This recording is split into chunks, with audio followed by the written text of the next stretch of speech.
Esta tarde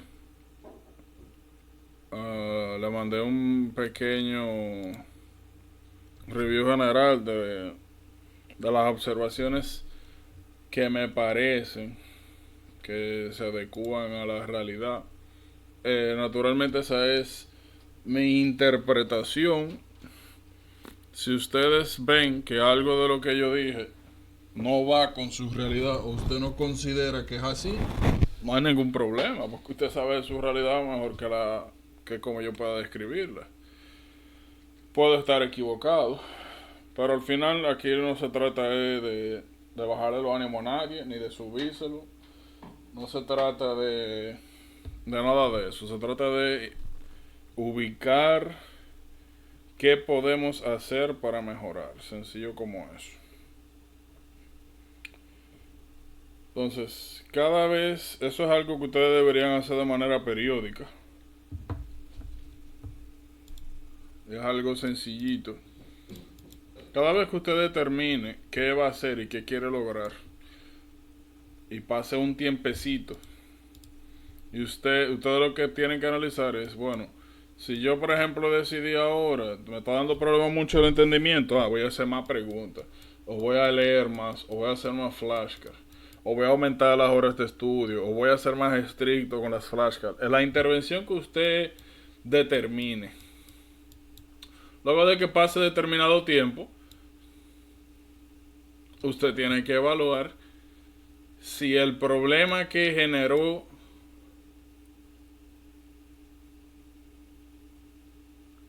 la necesidad de cambio mejoró, se quedó igual o empeoró.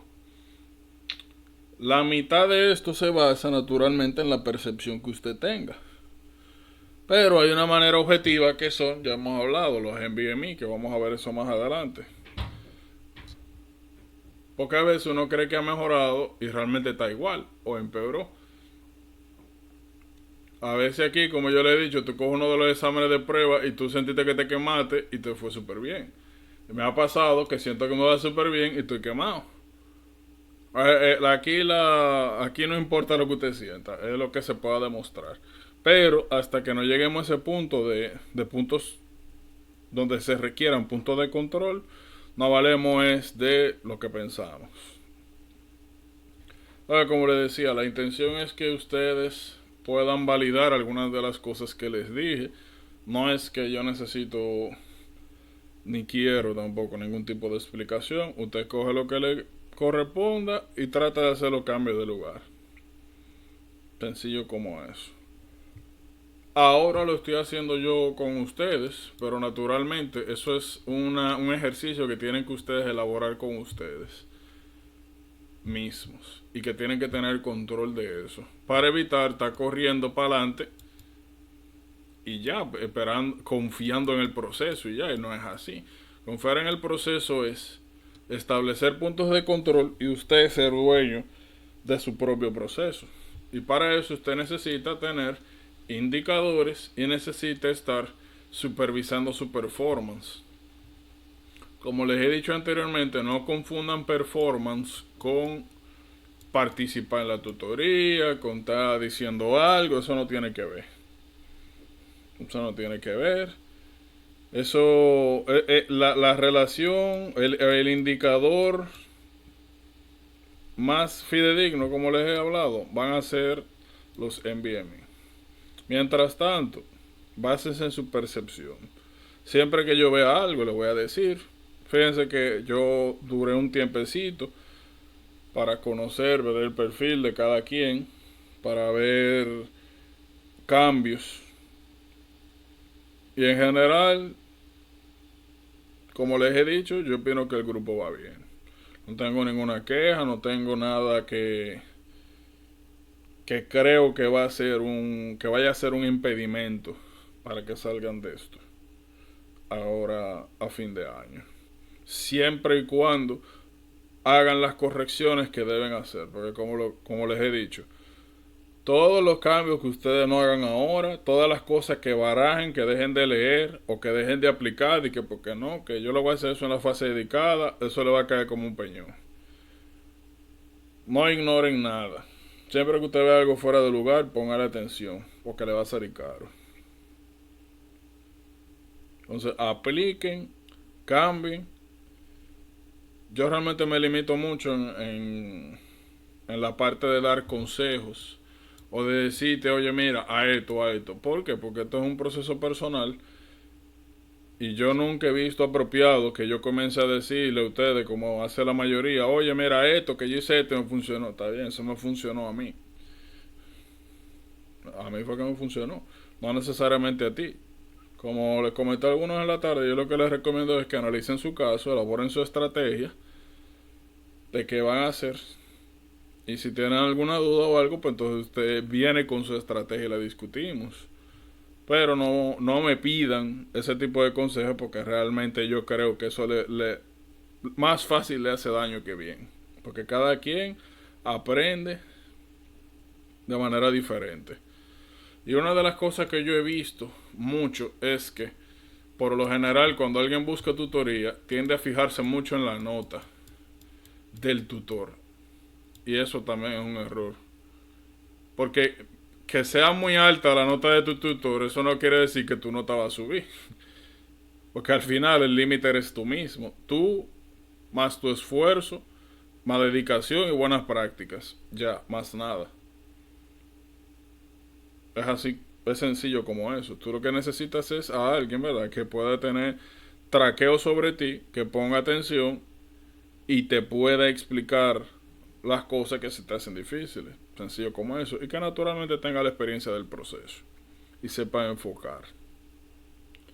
Queriendo con esto, lo que les digo es que ustedes son los hacedores de su nota. Como le dije ahorita, yo los instruyo, yo les digo dónde el camino, pero al final ustedes son los que tienen que hacer. No se descuiden, no bajen la guardia. Que van bien, pero como también sé que les dije a todos, la naturaleza del proceso es incrementar la carga, el esfuerzo para que usted llegue a su punto máximo, a su plató, o como ustedes quieran decir, a su Vmax, ya hasta donde usted no da más, y de ahí salir de esto. Pero para eso hay que incrementar. Entonces vayan barajando la chercha, no le estoy diciendo cherchoso, estoy diciendo general. Vayan barajando la chercha, vayan dedicándole más tiempo a esto, vayan buscando un balance, duerman un chin menos, estudien más, sean más estrictos con las flashcards, no barajen flashcards, que no tengo sueño, va a acostar, no, haga su vaina y después te se acuesta. Denle intensidad al estudio, lean, estudien, repasen, duden, pregunten, aclaren. Porque eso es lo que lo va a llevar a usted de aquí y lo que le va a dar naturalmente la confianza necesaria para posteriormente decir, oye, ya, voy a salir de esto. Y como les he dicho, lo más difícil de este proceso es sentarse a coger el examen. Literalmente. Ustedes, se lo digo desde ahora, se lo he dicho, se lo voy a decir, ustedes nunca se van a sentir totalmente preparados para esto. Uno nunca se siente preparado, hasta que se siente y lo hace. Sencillito como eso. Lo que usted tiene que concentrarse en esto, en llegar aquí. Y usted va a lograr esto es, nuevamente, tiempo, más estudio, más sacrificio, dedicación y buenas prácticas, buena dirección. Así que no me bajen la intensidad, tienen que aumentarla en general. Si usted creía que usted estaba leyendo mucho, tiene que leer más. Si usted creía que estaba haciendo muchas preguntas, tiene que hacer más. Porque cuando ustedes salgan de aquí, ustedes tienen que tener la capacidad de manejar por lo menos 80, 100 flashcards por día, mínimo. Por lo menos hacer de 60, 80 preguntas por día.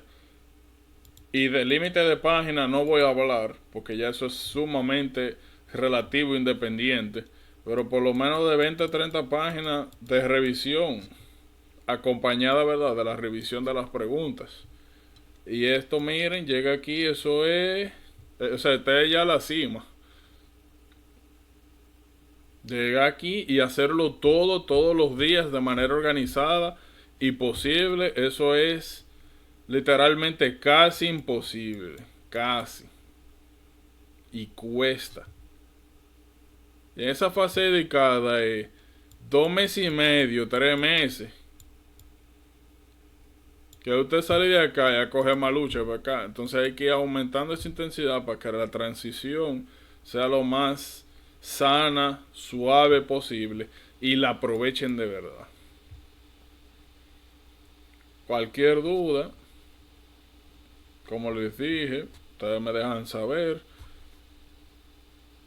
Tengan ojo sobre su proceso. No sencillamente caminen, sino vayan analizando cambios y cualquier cosa y ustedes me dejan saber. Entonces miren. Oh, sí.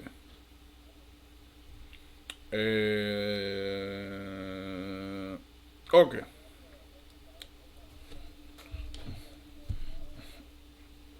La, la verdad, mira, eso. La verdad, eso es necesario. Porque mira, ustedes posiblemente se sienten hartos ahora, pero yo les dije, ustedes no se van a sentir, ustedes nunca se van a sentir tan hartos como las semanas antes del examen. 1 o 2 semanas donde ya tú te explotado. Donde ya de verdad tú lo que dices, coño, denme esa vaina rápida. Como estoy yo con esta desgracia ahora, que estoy loco por sentarme y salir de eso. Porque mire, esto no es fácil, pero si fuera fácil lo hiciera cualquiera.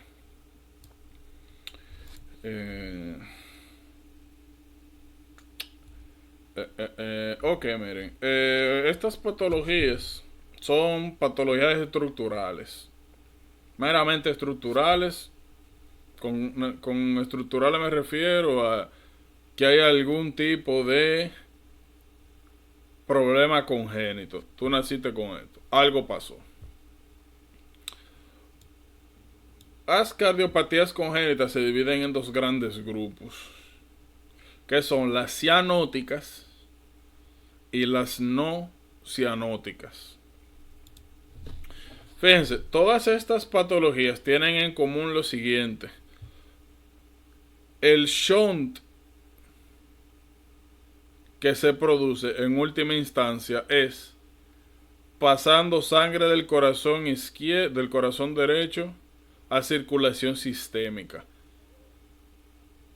Si tú pasas sangre del corazón derecho a circulación sistémica sin pasar por el circuito pulmonar, pues tú lo que vas a estar mandando a circulación sistémica sangre deoxigenada. Y de privar de oxígeno a cualquier órgano, ya ustedes saben a qué lleva eso. Estrés, atrofia, daño, disregulación local, problema. Porque usted le está quitando el supply de posiblemente sea lo más importante, que es energía. Aporte energético y oxígeno, sencillo como eso. Así que la gran mayoría de estos pacientes, todos, aparte de tener hallazgos físicos, murmullos, la gran mayoría, si no todo, failure to thrive. Si tú mandas sangre deoxigenada a circulación sistémica, failure to thrive. ¿Cómo se van a desarrollar los órganos? Si hay isquemia técnicamente. Una especie de isquemia. O sea, está llegando suficiente cantidad de sangre, pero deoxigenada. Entonces, esas son las cardiopatías cianóticas. Por otro lado están las no cianóticas. Cianóticas pasa sangre desoxigenada a circulación sistémica. Miren por ejemplo aquí. En transposición de los grandes vasos. El ventrículo derecho, en vez de mandar la sangre al circuito pulmonar, la manda a la aorta. O sea, que la sangre que está llegando por las cavas de oxigenada se está mandando a circulación sistémica de nuevo. Por eso se llama cianótica. Baja presión parcial de oxígeno, bajo porcentaje de saturación de oxígeno. Hipoxemia.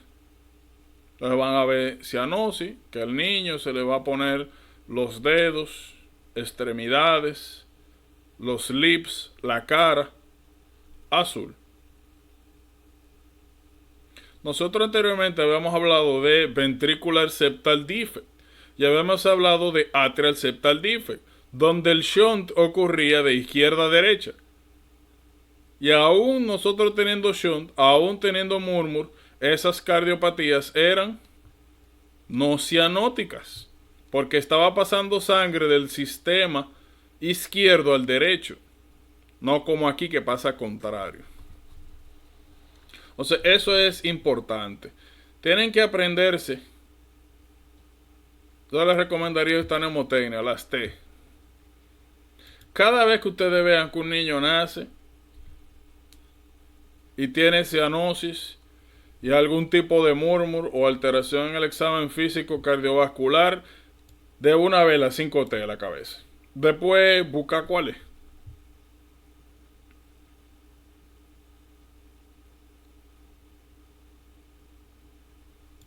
Entonces eso es sumamente importante. No les voy a decir que es el contenido más denso de esto, pero sí son relativamente abundantes. Porque regularmente, como vamos a ver, la gran mayoría de estas patologías se asocian a otros trastornos. Algunos son genéticos, otros son sencillamente funcionales o estructurales, pero casi siempre están asociados con otra cosa.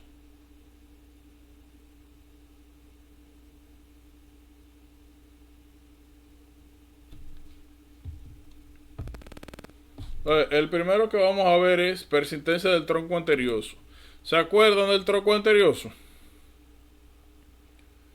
Que decíamos que inicialmente los dos grandes vasos, aorta y arteria pulmonar, salían de un único origen llamado tronco arterioso. Que en la vida embrionaria salía un septum, el aórtico pulmonar, que se espiralizaba y dividía o segmentaba al tronco arterioso de la aorta y de la arteria pulmonar. ¿Se acuerdan?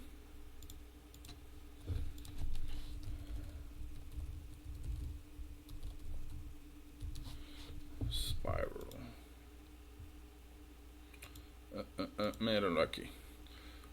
Tronco, sale el septum, hay espiralización y división según la anatomía normal, dejando aorta en la parte izquierda y arteria pulmonar en la parte derecha. ¿Qué sucede aquí? Pues el nombre lo dice, persistencia del tronco arterioso. Hay problemas con la formación del septum aórtico pulmonar y de la espiralización. Por eso al final se queda la aorta saliendo de, o sea, los dos componentes, el componente aórtico pulmonar, conectando los dos ventrículos. Hay un solo vaso.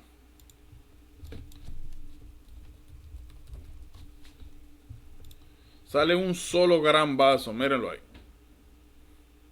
Sale un solo gran vaso. En vez de estar segmentado, partidos como debería de la anatomía normal, sale un solo. ¿Qué tienen que saber de este tipo de cardiopatías? La gran mayoría, si se presentara de manera sola, o sea, una sola anomalía aislada, no fueran compatibles con la vida. Por ende, la gran mayoría de estas patologías, como mencioné anteriormente, se asocia con malformaciones secundarias que permiten el desarrollo de la vida. Por ejemplo, imagínense que nosotros tenemos, vamos a coger esta imagen para que ustedes me entiendan un poquito. Fíjense, aquí nosotros tenemos dos anomalías. La primera anomalía es el tronco arterioso. Eso está claro. La segunda anomalía es ventricular septal defect. Imagínense que no existiera el ventricular septal defect y el tronco arterioso estuviese directamente saliendo del ventrículo izquierdo, ¿qué pasaría ahí? Muerte. No se puede desarrollar. ¿Por qué? Porque entonces, primero, la sangre que llegue al ventrículo derecho, ¿para dónde va? Si aquí no hay ningún tipo de arteria, no está ni la arteria pulmonar ni la aorta. Maná, tú estás tapado, cerrado, entonces no hay flujo. Entonces, a menos que haya un ventricular septal defect que me permita la comunicación del ventrículo derecho con el sistema izquierdo, pues sería sencillamente imposible la vida. Por ende, generalmente se asocian a anomalías estructurales secundarias. En este caso, ventricular septal defect es lo que permite que sea compatible con la vida. Oye, ¿qué es lo que nosotros vemos aquí? Que al final se mezcla la sangre venosa con la arterial.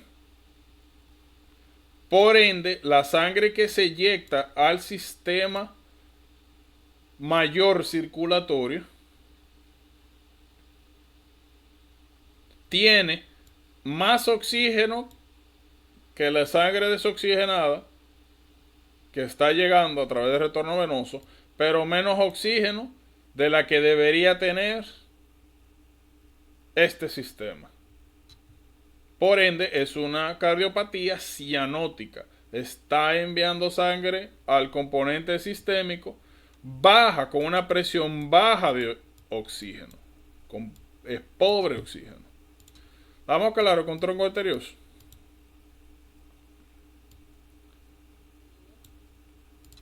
La gran mayoría de estas cardiopatías se explican por ellas mismas. Por ejemplo, de transposición de los grandes vasos, el nombre te lo dice. Que la aorta, en vez de salir del izquierdo, sale del derecho. ¿Qué problema estamos viendo aquí? Si toda la sangre que llegara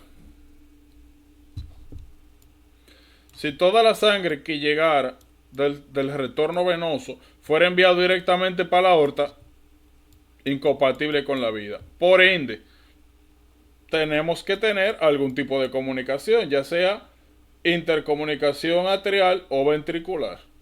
Siempre debe existir un shunt que me permita que la sangre oxigenada de aquí llegue finalmente a la aorta. Siempre. Si no, incompatible con la vida. Cada vez que ustedes vean un patrón radiográfico, ustedes saben que es una flashcard.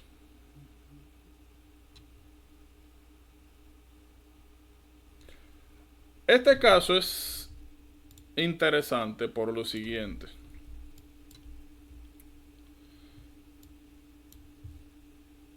De la única manera que esto es compatible con la vida es si yo tengo un interatrial atrial septal defect, ventricular septal defect o PDA. Patent ductus arteriosus. ¿Se acuerdan? Ese era el tercer shunt en la circulación fetal que conectaba la arteria pulmonar con la aorta. Entonces, si la sangre oxigenada desde aquí llega acá y posteriormente a la aorta, eso es compatible con la vida.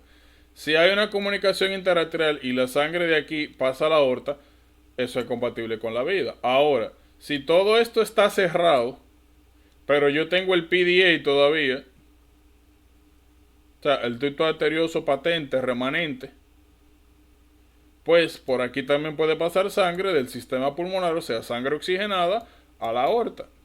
Entonces, en transposición de grande vaso es en uno de los momentos donde a ti te interesa que esto se mantenga abierto. Porque te mantiene relativamente oxigenada la sangre sistémica.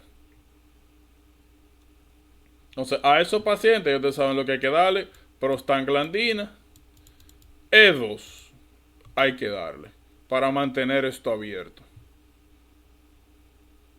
¿Estamos claros? Entonces yo pregunto, ¿Por qué en estos pacientes regularmente se encuentra el PDA abierto? De manera natural.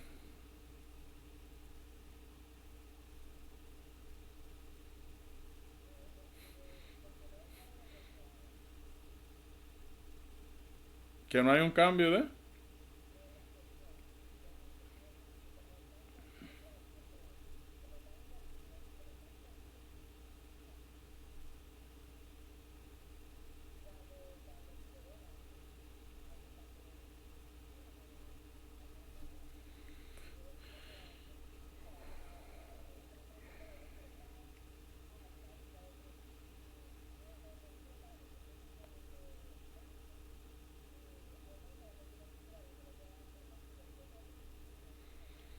Okay. Yo le agregaría una sola cosa.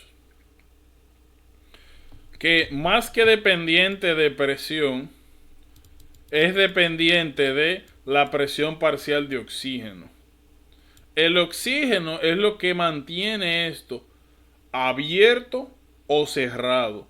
¿Qué pasa luego de... Fíjense, no sé si ustedes se acuerdan, pero nosotros vimos que las venas umbilicales son las que se conectan directamente con el sistema de las cavas. Por ende, en la vía embrionaria, aquí que es lo que está llegando, sangre con oxígeno, sangre oxigenada. Recuerdan que era invertido en la circulación fetal. Bueno, pues entonces eso significa que en la vía fetal el ducto arterioso constantemente está recibiendo sangre rica en oxígeno. Ahora, luego de que nace y se cierran los shunts y se obliteran las venas umbilicales, aquí el sistema de las cavas comienza a llegar es sangre pobre en oxígeno. Por ende, aquí en el PDA, el ducto arterioso, en vez de llegar sangre con oxígeno, con mucho oxígeno, llega sangre sin oxígeno. Y cuando eso sucede, esto se oblitera, se cierra. ¿Cuál es el problema? Que en transposición de grandes vasos, la arteria pulmonar sigue manejando sangre oxigenada, por eso se mantiene abierto. Por eso es también...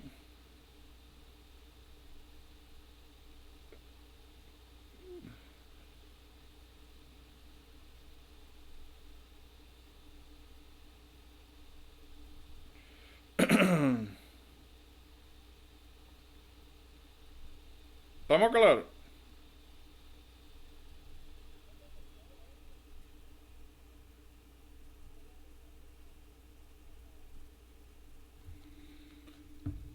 No, eso mismo, que es una... Que es una de las razones también por las cuales cuando tú quieres mantener el PDA patente, tú das prostaglandina G2 que mantiene esto abierto, es un vasodilatador, mantiene este vasito abierto y por esa misma razón tú tiendes a controlar el suplemento de oxígeno.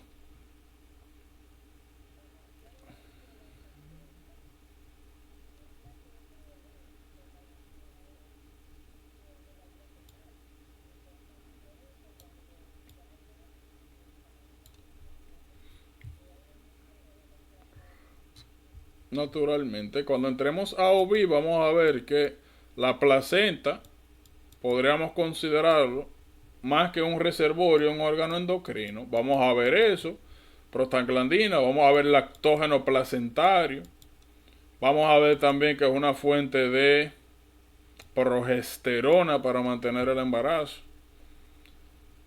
Pero sí, de esto, dígame, de esto no hay que hablar nada.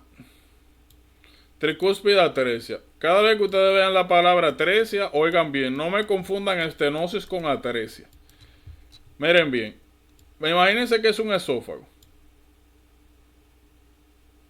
Estenosis es que este esófago pase de tener esta luz a que... Vamos a poner otro esófago aquí.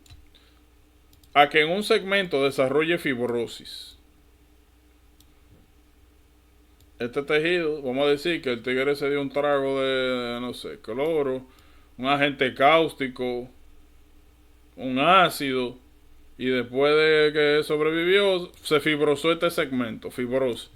Fíjense, esto es una estenosis. El lumen disminuyó. Y como este tejido fibroso no tiene la capacidad como el músculo de distenderse.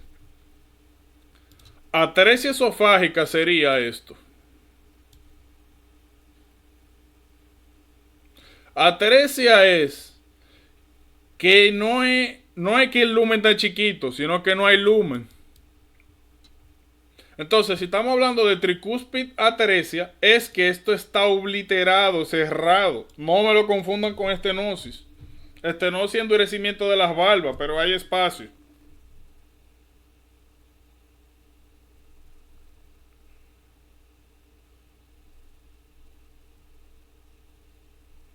¿Estamos claros? Entonces, si nosotros tenemos tricúspide atresia y la sangre no puede pasar de la aurícula al ventrículo, entonces ya ustedes saben, tiene que haber algún tipo de shunt por donde por donde se complete el circuito. Entonces están entendiendo como la idea.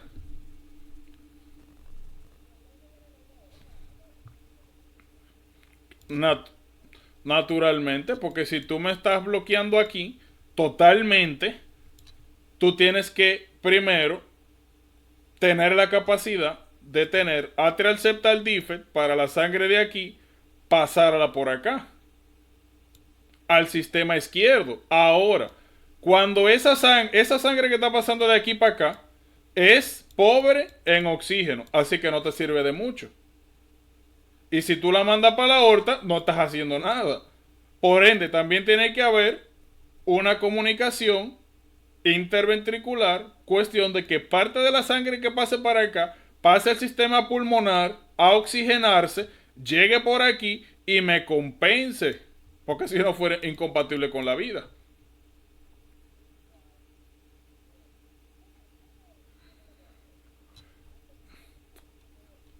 Realmente estas no son respuestas fisiológicas, estas son vainas que pasan y el que tiene la suerte de que le pasen las tres juntas pues sobrevive, si no se muere. Eso tiene mucha suerte. Otra cosa, si nosotros estamos viendo de que hay una interrupción en el pasaje de sangre de la aurícula derecha al ventrículo izquierdo y que la sangre que está pasando al sistema pulmonar es técnicamente eyectada por el ventrículo izquierdo, entonces, ¿qué va a pasar con el ventrículo derecho? Con el músculo.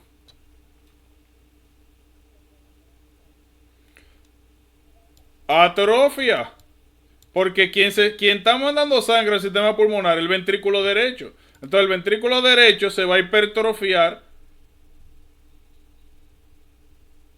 y el derecho a atrofiar. Eso también le pueden llamar hipoplasia. ¿Por qué? Porque este músculo, al no estar recibiendo sangre, no genera presión. Si no se genera presión, no se genera contracción. Si no se genera contracción, atrofia, adaptación celular. Eso ya nosotros lo sabemos. Si usted no lo usa, se atrofia. Probablemente el más famosito de todo esto es tetralogía de Fallot. Tienen que aprenderse las relaciones. O sea, con patologías. Miren, ahorita nosotros vimos aquí, en transposición de grande vaso, el llamado huevo en un... ¿cómo es string en español? Exacto, como huevo en una cuerda. En tetralogía de Fallot le llaman que el corazón tiene forma de bota. Tetralogía de Fallot, el nombre lo dice. ¿Cuáles son los hallazgos de tetralogía de Fallot? Mírenlo aquí. De hecho, ni siquiera... miren... Esta es la más común. Nosotros vamos a tener... Oigan bien. Overriding aorta. Miren, la aorta está por arriba del septum, de lo que resta del septum interventricular. Eso se le llama overriding aorta. Miren, aorta aquí, aquí. Está justamente por arriba de lo que resta del septum interventricular. Eso se llama overriding aorta o aorta cabalgante en español. Ese es el primer hallazgo. Segundo, comunicación interventricular, o sea, un ventricular septal defect.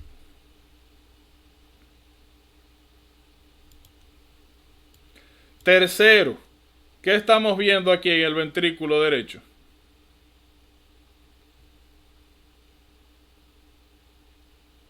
Hipertrofia ventricular derecha. Y la cuarta es lo que da origen a esta hipertrofia ventricular derecha, que es atresia pulmonar. Atresia pulmonar. Y ustedes tienen los 4 componentes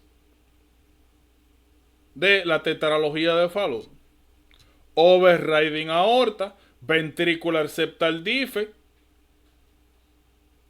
hipertrofia de ventrículo derecho y atresia pulmonar. ¿Por qué este ventrículo es hipertrofia? Porque hay atresia pulmonar. Y ustedes saben lo que significa atresia. Atresia es obliteración de la valva. Por ende, para que usted pueda sacar sangre, tiene que contraerse muchísimo. El afterflow aumenta muchísimo. Bien, y técnicamente es el ventrículo derecho que comienza a tratar de eyectar sangre al sistema pulmonar. Pero como la aorta está cabalgante, también es la que impulsa sangre al sistema mayor circulatorio. Por ende, el ventrículo izquierdo tiende a estar subdesarrollado.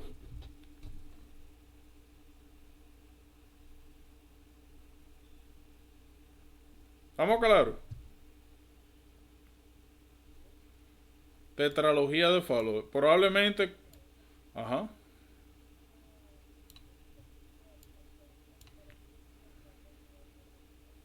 No. Ah, perdón. Sí. Eso mismo. No es atresia, no, porque si fuera atresia no pasara nada. Estenosis. Eso mismo. Miren lo que tenemos aquí. Asociación. 22 Q11 syndromes. Esos son dos. Eso es DiGeorge y síndrome velocardiofacial. No se preocupen que vamos a llegar ahí. DiGeorge. No. Síndrome velocardiofacial solamente tiene... No tiene involvement del timo. Solamente tiene involvement cardíaco y, como el nombre dice, velocardiofacial. O sea, tiene alteraciones faciales, el cleft palate, el cleft lip y malformaciones cardíacas. En este caso, tetralogía de Fallot. Pero sí tiene involvement de los mismos segmentos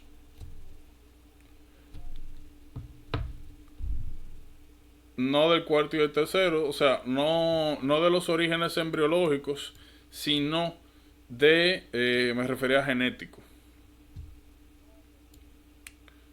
Pero naturalmente. Importante, TED spells. Oigan bien. Es interesante. El cuadro clásico de tetralogía de Fallot es un niño que tiene los llamados TED spells. Cada vez, miren bien, cada vez que aumente el afterloop en la aorta, como quien está manejando toda la presión es el ventrículo derecho, aunque esté hipertrofiado, está asumiendo técnicamente el total de las presiones del componente aórtico y pulmonar. Como dije, el ventrículo izquierdo pasa mejor vida, no hace mucho. ¿Qué sucede? Si aumenta el afterloop en el sistema aórtico, en el sistema pulmonar, eso crea más presión naturalmente que vencer para el ventrículo derecho. Y si el ventrículo derecho no alcanza las presiones necesarias para sacar sangre a alguno de esos sistemas, eso es igual a empeoramiento de la cianosis. Peor que tener cianosis es tener cianosis y no poder mandar suficiente sangre, porque tú estás disminuyendo aún más. Tú estás pobre de oxígeno, entonces comienza a mandar menos sangre.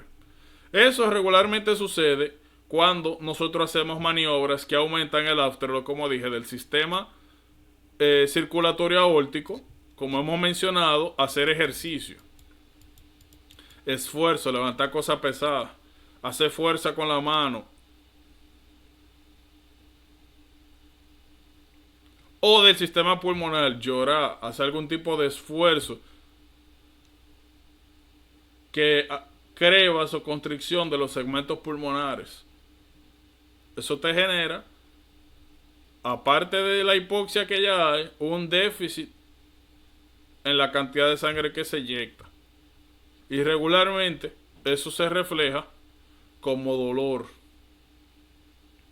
como malestar, dolor. Por ejemplo, si el sistema gastrointestinal deja de recibir sangre, se libera ácido láctico. Ustedes saben que el ácido láctico tiene propiedades irritantes para los nervios.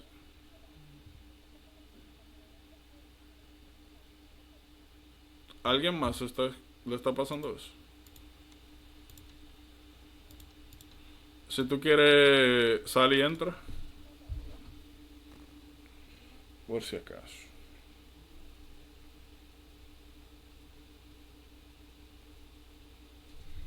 Bueno, lo que llega. Entonces, los TED spells son algo súper interesante. Súper interesante.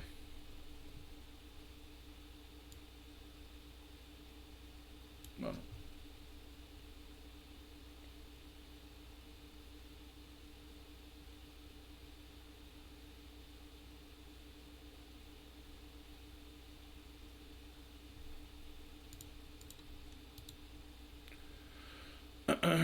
Bueno, yo veo a Rosana aquí, ¿no? ¿O eras? No fue Rosana que habló.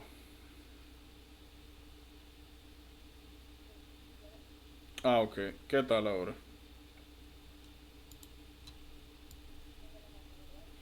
Ok, chévere. Entonces, los TED spells, como mencioné anteriormente, regularmente ocasionan, aparte de la hipoxemia que ya hay, isquemia. Isquemia es igual a dolor. Sobre todo, tienden a estar asociadas al sistema gastrointestinal, que le comienza a doler el estómago cuando hacen algún tipo de ejercicio. Se ponen azules y comienza a doler el estómago. Eso se llama TED spell. Los TED spell tienen algo muy característico e interesante, y es que los niños desarrollan un reflejo compensatorio. Ese reflejo es subir las rodillas al pecho. Vamos a ver si aparece aquí. TED spell posture. Míralo aquí.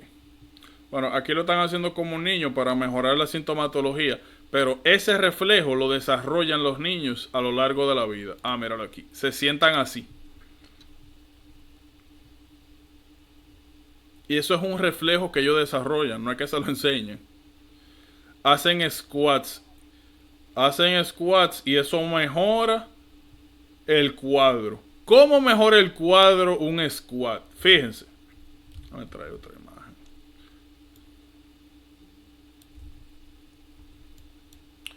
Fíjense.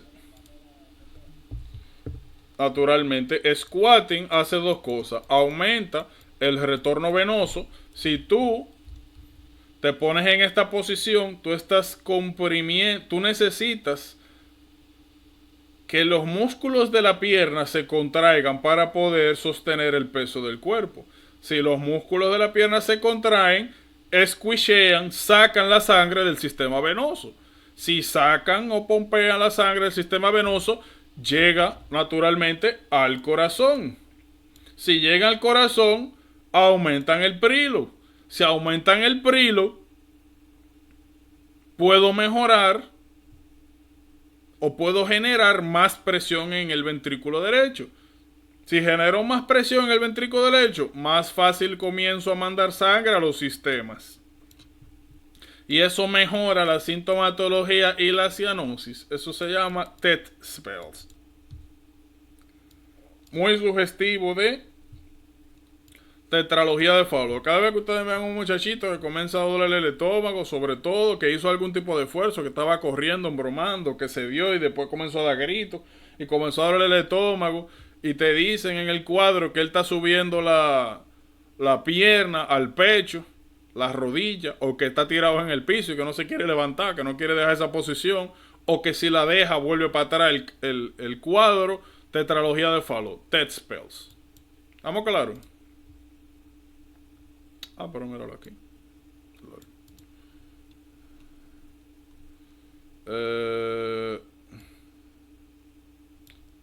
Vamos a buscar una imagen.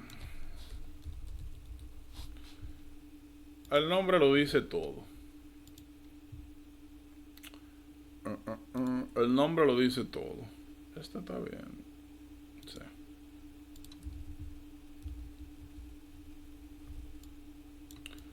El nombre lo dice todo. ¿Qué ustedes ven?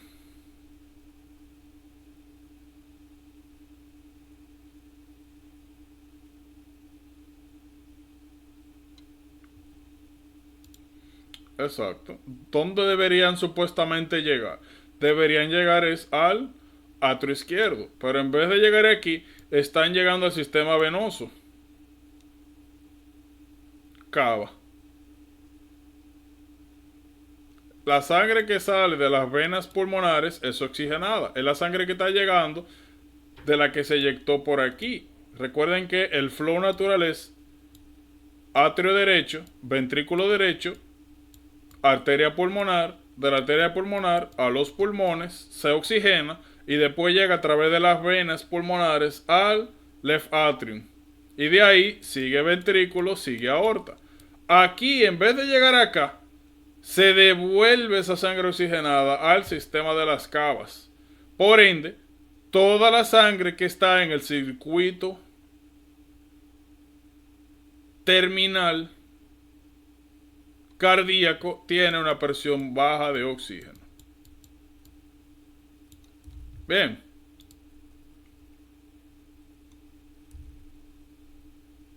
Qué raro que no hay una imagen aquí. Naturalmente, si estamos diciendo que la sangre que sale del ventrículo derecho posteriormente llega de nuevo al atrio derecho, pues yo voy a necesitar, ya ustedes saben, una conexión entre atrio y ventrículo para que haga flujo al corazón izquierdo. Porque lo que anteriormente me conectaba el sistema circulatorio menor con el mayor está interrumpido. E interrumpido me refiero, no cortado, sino de que se me está devolviendo a el sistema menor. ¿Estamos claros?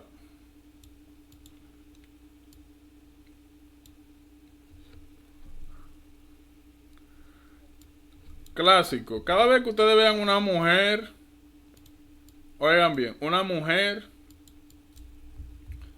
mujer era así, ¿verdad? Cada vez que ustedes vean una mujer, oh, ¿verdad? Ups. Bueno, cada vez que ustedes vean una mujer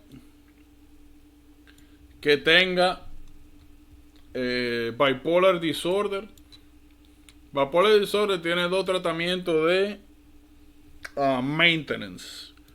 Uno es valproic acid y el otro es lithium.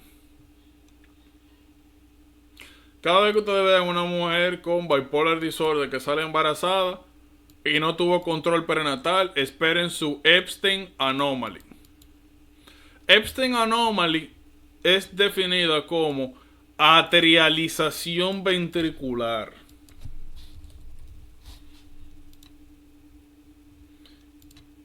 Porque este me gusta más.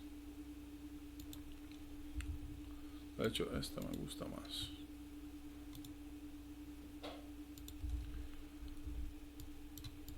Litio tiene un efecto teratogénico en el corazón que es este. De hecho, muchas veces ni siquiera lo ponen así. Es más como este. Este se ve más como lo he visto. El litio es teratogénico. El valproic acid también. Lo único que lo que te da es espina bífida. Problemas con el cierre del tubo neural. Eso lo vamos a ver, no se preocupen. Litio te da esto. Te altera la estructura ventricular derecha. Tanto las valvas como la estructura general. Y a esto se le llama atrialización ventricular, que es como si el ventrículo derecho fuera una extensión del atrio izquierdo. Y eso pasa con litio. Importante. Sumamente importante. Litio, mujer, ya ustedes saben.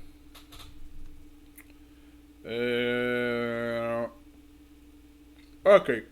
Entonces, todos estos son cianóticos. Cada vez que ustedes vean un niño que nace azul o que se pone azul cuando pasa algo, tienen que pensar en esto.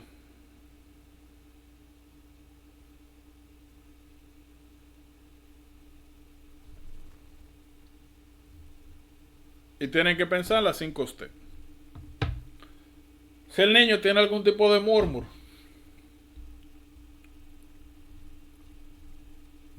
pero no está rosadito, no está azul, tienen que buscar estos, los acianóticos. Ventricular septal diff es el más común de todito. Y ya hablamos de eso. Que la sangre pasa del ventrículo izquierdo al derecho, aumentando la oxigenación de la sangre que está aquí. Que el murmur es dependiente de tamaño. Mientras más grande es el orificio, menor es el murmur. Oigan bien, cuando los orificios son pequeños, eso se deja tranquilo, eso no se hace nada. Se espera que se cierre solo. Ahora, si es muy grande, o comienzan a verse cambios en el ventrículo derecho, y hay algún riesgo de que se desarrolle Eisenmenger syndrome, entonces ahí se corrige con cirugía. Atrial septal defect. Ya nosotros hablamos de eso. Miren, por si acaso, para que no le den con la de mito. Síndrome de Down está asociada con atrial septal defect y ventricular septal defect. De hecho, como está descrito es atrioventricular septal defect. Es lo que está asociado con síndrome de Down. Ajá. ¿Qué?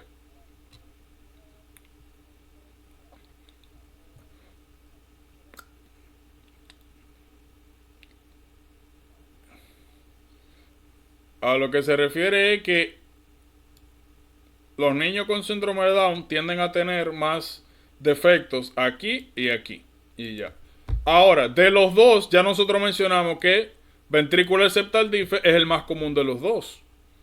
Por ende, cada vez que ustedes le pregunten por síndrome de Down y le digan que cuál cardiopatía congénita está en riesgo de desarrollar y le pongan A, ventricular septal defect, B, atrial septal defect, como ventricular septal defect es más común, esa es la que tienen que elegir. A menos, naturalmente, que ya el niño haya nacido, que le estén dando, que le hayan hecho un examen físico y a usted le estén reportando datos de atrial septal defect. Pero si le están preguntando sobre riesgo, ventricular septal defect, para que no le den con la de mito. ¿Ah, bien?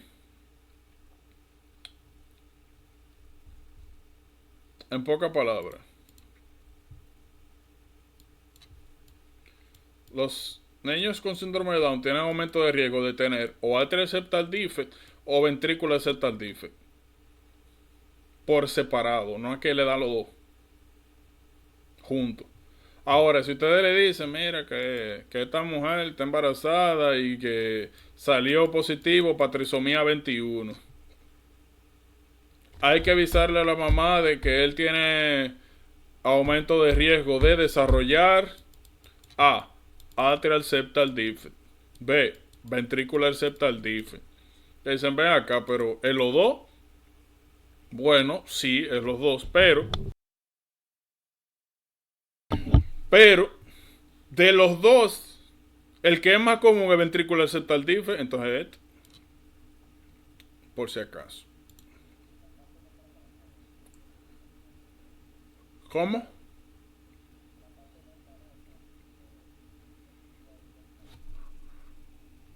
Bueno, en el caso del síndrome de Down, me parece que puede ser de ambas, pero dentro de todas las causas de ventricular septal defect, lo más común es afectación membranosa.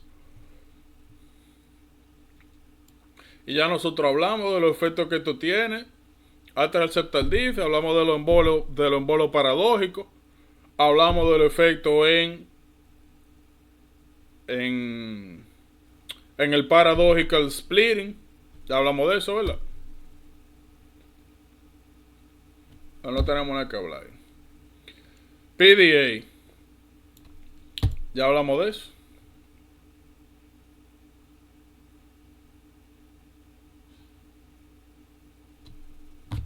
Hablamos de eso. ¿Cuál es la estructura conecta? ¿Por qué tiene que cerrarse? ¿Qué pasa cuando no se cierra? ¿Cómo es el murmuro? ¿Es maquinaria? Lo más que podríamos aclarar, esto que le mencioné ahorita. Cuando usted quiere mantener el PDA, que eso fue lo que le mencioné ahorita, tiene que cuidarse de darle oxígeno, porque lo cierra. Y tiene que dar prostaglandina E2, por si acaso, que a veces le ponen A, E1, B, E2. Ya. Eisenmenger, ya hablamos de eso. Coartación de la aorta, importantísimo. Oigan bien, cada vez que ustedes vean una niña con coartación de la aorta, tienen que pensar en Turner Syndrome. Síndrome de Turner, está asociada a síndrome de Turner. Síndrome de Down, atrioventricular septal defect. ¿Cuál era el otro? Síndrome de Edwards, trisomía 18, ventricular septal defect. Trisomía 21, atrioventricular septal defect, pero más común ventricular septal defect. Turner, un solo X. Coartación de la aorta, clásico. Pregunta clásica del STEP. Clásica. Coartación de la aorta. ¿Qué es lo que ustedes están viendo aquí? Vamos a buscar. Se lo vean mejor.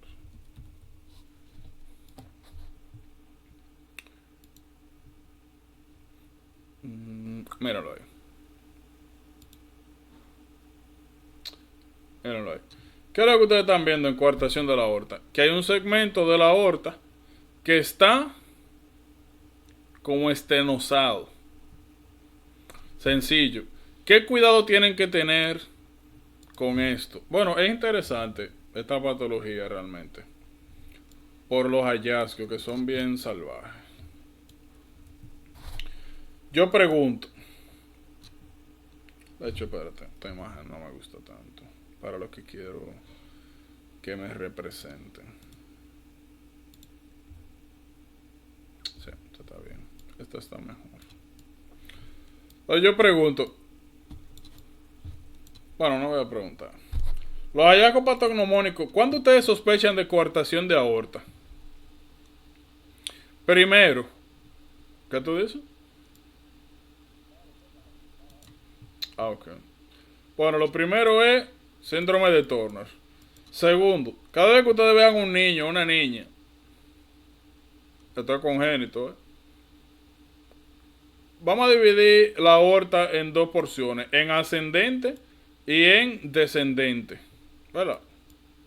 La ascendente, en pocas palabras, se encarga de brindar irrigación a limb derecho, cabeza, cuello y limbo izquierdo. O sea, a las extremidades superiores y a cabeza y cuello, ¿verdad? Ok. Y la inferior a todo lo que está para abajo. Pero de interés, vamos a poner lower limbs, todo lo que está para abajo. Sencillo como es. Entonces, si tú tienes aquí una estenosis, ¿qué va a pasar con la presión de este sistema? Va a aumentar. Entonces tú vas a tener hipertensión de la parte superior del cuerpo. ¿Y qué va a pasar con la presión arterial del segmento inferior? Disminuir. Entonces eso se llama disociación de tensión entre los miembros. Si usted le mide la presión a una niña y en la mano, o sea, en el brazo derecho e izquierdo está de que 190 a 90, y usted le mide la de los lower limbs y le da de que 70 60, y usted sabe que tiene que buscar su coartación de aorta. ¿Entienden? ¿De qué tienen que cuidarse de la coartación de aorta? Coartación de aorta hay varios tipos. Hay una que esta es la más común que puede suceder aquí. Pero la coartación de aorta puede suceder acá también. Y causar sencillamente hipotensión en los segmentos completos. Hay otro hallazgo interesante. Aquí no está. Mira qué raro. Hay otro hallazgo interesante. ¿Cómo era que se llamaba eso? El rib notching. Miren qué interesante. ¿Ustedes están viendo eso? Vamos a buscarle una buena. Mírenlo ahí. Miren, el otro hallazgo. Qué raro que eso no está aquí. Soy yo que estoy... Ah, míralo ahí. Yo ven acá. Pero debería haber una imagen, porque esto es super high yield. Esto es super high yield. Cada vez que ustedes vean... Esta me gusta más. Ahí debería haber una imagen. Miren, rib notching. Cada vez que ustedes vean costillas que tengan estas muescas, eso se llama rib notching. Y eso es altamente sugestivo de coartación de aorta. Y la razón de eso es que las arterias intercostales desarrollan aneurismas por los periodos hipertensivos. A ver si aparece. Rib notching, aortic coarctation. Bueno, no veo... Ah, bueno, ahí se ve más o menos. Se desarrollan técnicamente aneurismas por debajo de las costillas donde pasan las arterias, y esas aneurismas comprimen el hueso y con el tiempo causan esos notching. No veo... Ah, bueno, mira, se ve más o menos ahí. Míralo ahí. Míralo ahí. Causan el notching, por eso. Cada vez que ustedes vean eso, coartación de aorta. ¿Estamos claros?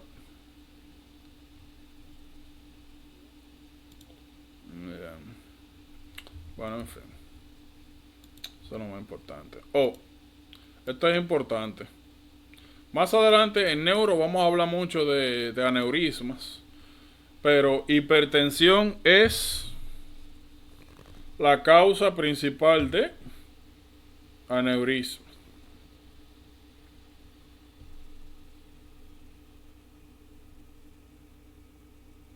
Aneurisma. Bueno, estas son las asociaciones. Yo le mencioné algunos. Miren, la más importante de aquí son las siguientes. Ya algunas las hemos visto. Cada vez que ustedes vean PDA, tienen que pensar en rubela. Como mencioné anteriormente, aunque el síndrome de Down lo incluye todos, el más común es ventricular septal defect. DiGeorge y síndrome velocardiofacial, Fallot y tronco arterioso. Cada vez que vean Fallot, tienen que pensar en este asunto.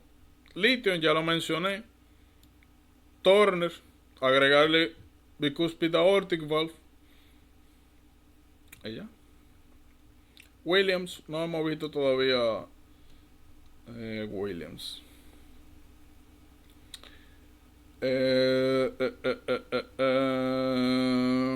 Bueno, estamos claros. Bien. Acá, esto no se supone que displasia.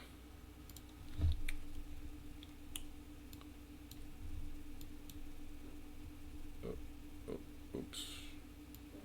Estoy confundido. Míralo ahí. Fibromuscular displasia. Qué raro que lo ponen. O sea, no es raro que lo pongan con hipertensión porque causa hipertensión, pero da como la falsa sensación de que la hipertensión causa esto, y no es así. Esto causa hipertensión. Yo lo voy a explicar ahora. Todo el mundo sabe lo que es hipertensión.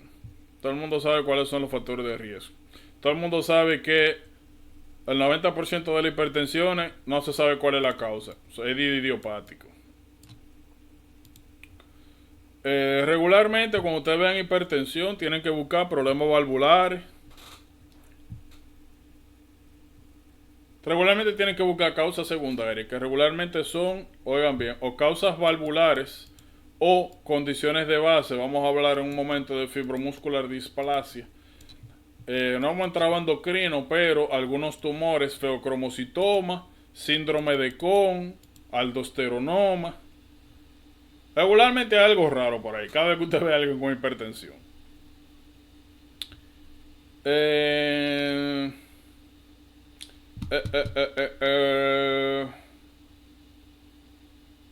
Y ya. Bueno, hay un tipo de hipertensión que es importante, oigan bien, es el Isolated Systolic Hypertension.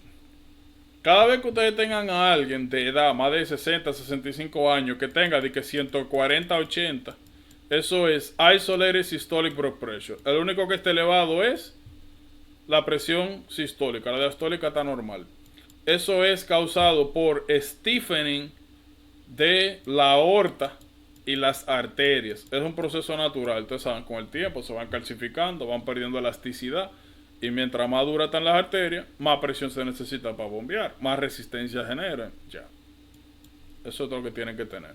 Hay un caso muy especial que es este. Fibromuscular displasia. Oigan bien, cada vez que ustedes vean una mujer joven, alrededor de los 30 años, que tenga, oigan bien, una crisis hipertensiva de la nada y que sea recurrente, o que tenga hipertensión arterial resistente a medicamentos, o sea, que sea joven, que tenga 3 medicamentos y todavía tenga la presión disparada, o que tenga,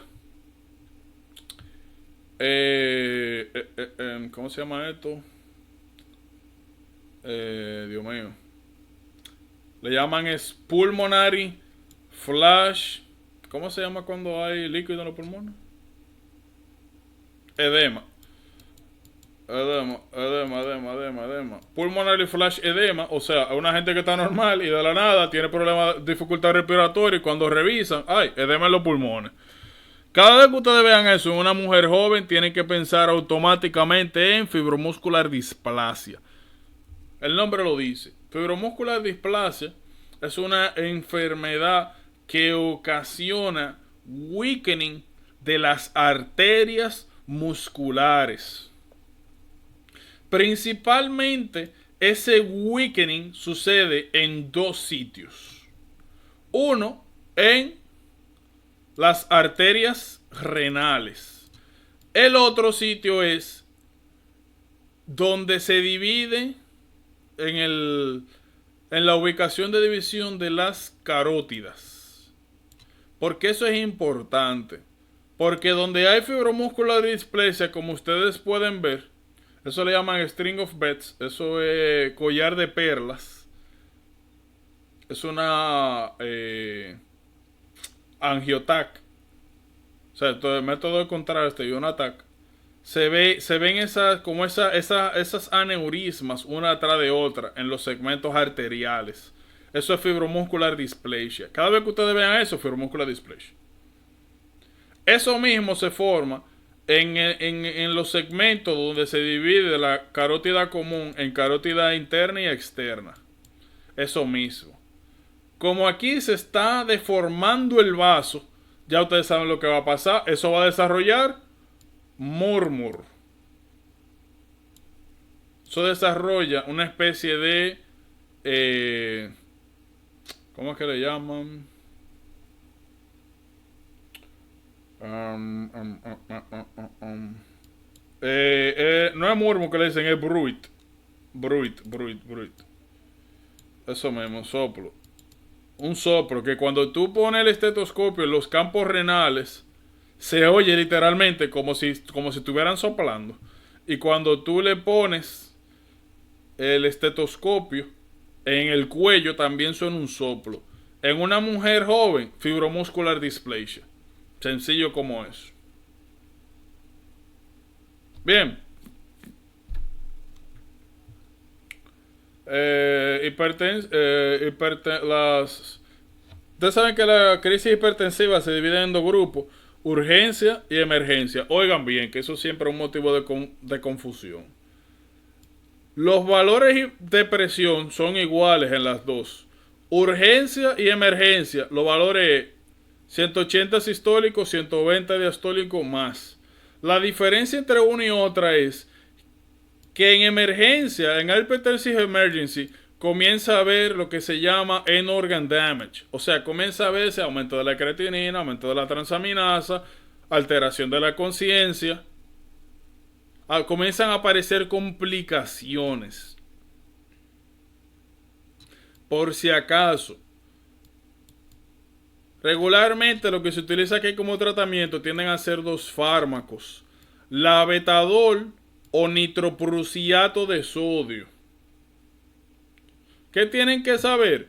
Que no se baja más del 25% de la presión en las primeras horas, porque entonces eso cambia, eso causa hipoperfusión cerebral y termina matando al tigre. Ya. Su hipertensión.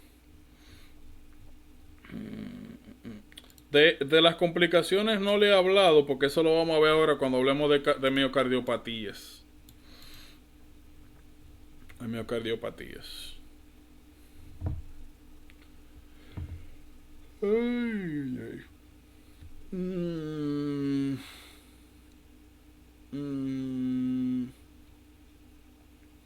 esto no tenemos mucho que hablar.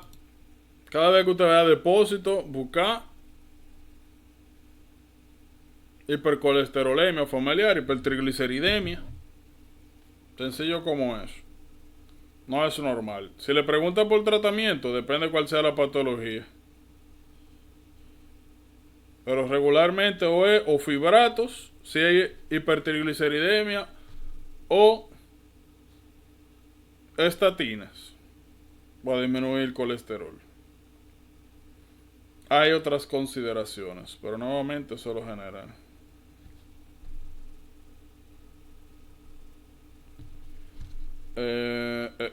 Lo más que le podría decir de aquí es que se aprendan los nombres para que no se me confundan. Y esto, que le pongan al tercero el llamado... Hay 3 arcos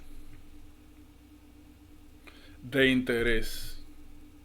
Los 2 que me interesa que sepan ahora es el arco senil y el otro es los anillos de Kaiser-Fleischer, que aparecen en la enfermedad de Wilson. Creo que se los había enseñado ya. Kaiser-Fleischer. No sé si se ve bien, pero ese arco de cobre. A ver, ahí se ve bien. Bueno, ahí ese arco de cobre. Regularmente, por si acaso, el arco senil tiende a ser considerado, no quiero decir no patológico, pero no necesariamente sugestivo. Tiende a aparecer ya con el tiempo. Depósito de colesterol.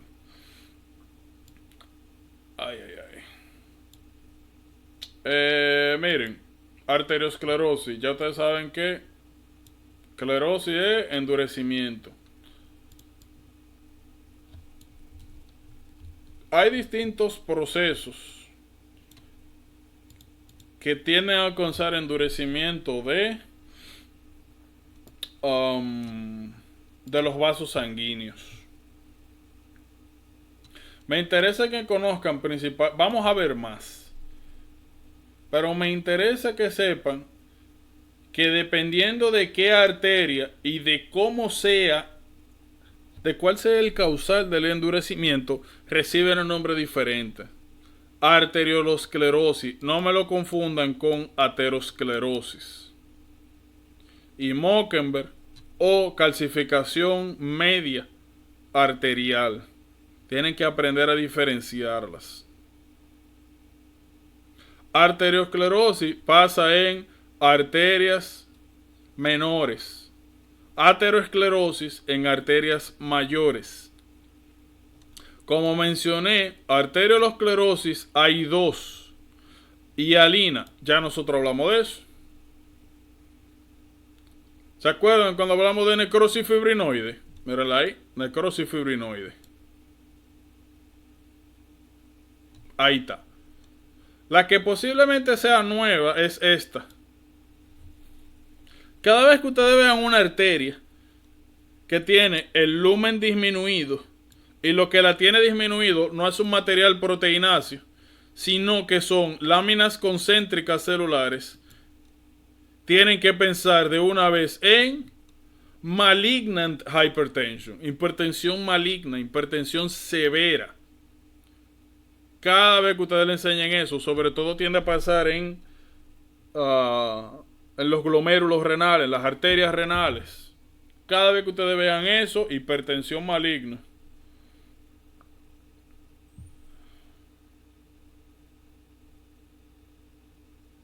Importante.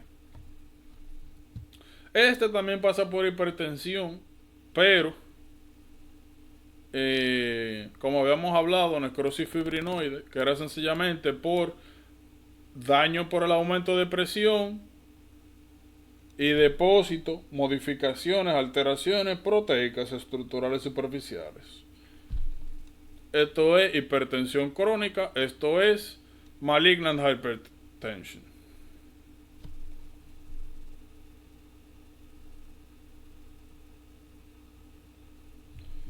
Bien.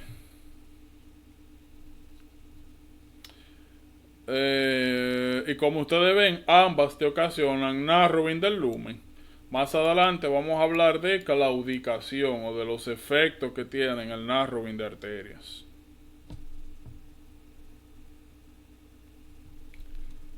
Mockenberg, o como mencioné anteriormente, calcificación de la media.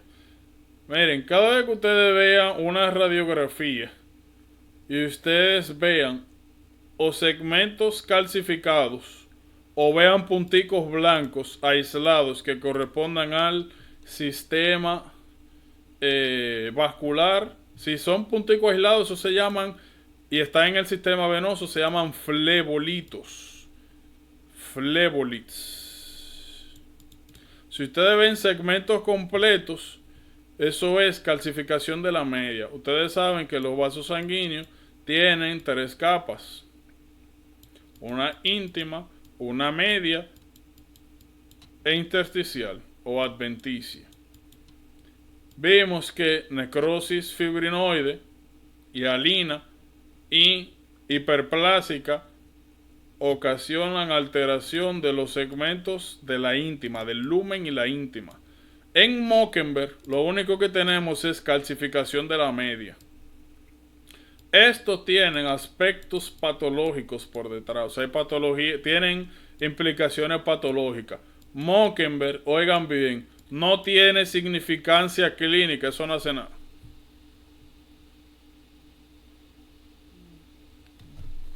Sí, te puede salir con toda la patología del mundo, pero eso solo no hace nada, ni siquiera con diabetes.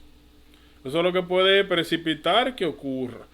Pero de que una patología per se, sintomatología, absolutamente, eso es No me quiero atrever a decir que miren, es benigno, porque normalmente lo normal es no tener eso, pero eso no te causa ningún tipo de problema directamente, ningún tipo de sintomatología, nada. Bien, a que no le den con la de mito, porque le enseñan eso y ustedes creen que se va a morir, pero normal. Entonces, mencionamos aterosclerosis. Aterosclerosis dijimos que era... Démelo.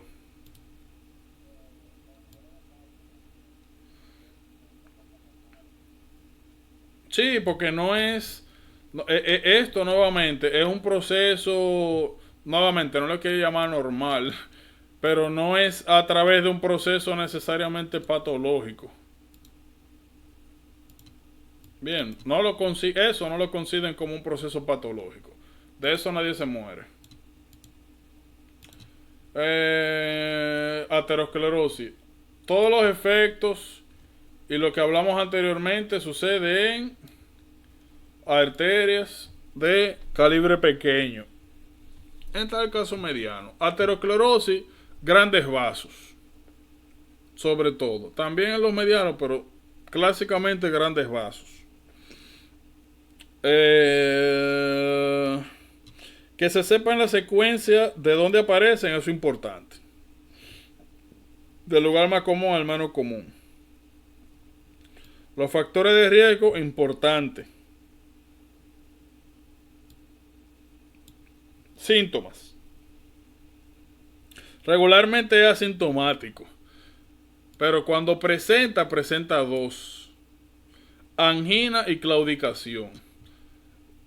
Esto que usted está viendo aquí es aterosclerosis, ¿verdad? Aterosclerosis, lo que estamos viendo es que una placa de ateroma, vamos a hablar de eso ahora, obstruye el lumen. Menos lumen es igual a menos sangre.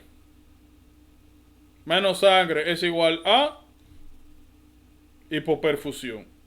Hipoperfusión, menos oxígeno.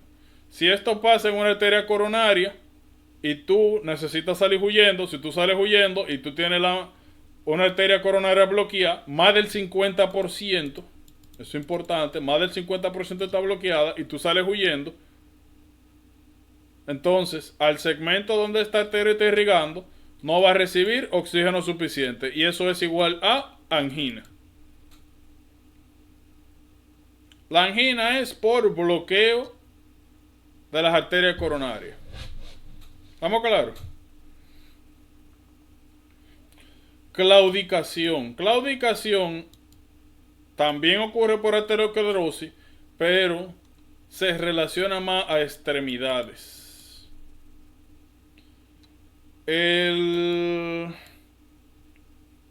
Quizá el más común o el más hallmark de todas las claudicaciones sea el síndrome de Leriche. Síndrome de Leriche. ¿Alguien ha escuchado de eso? Miren. Aquí viene, vamos a decir que aquí viene las ilíacas y posteriormente femoral. Si tú tienes aterosclerosis,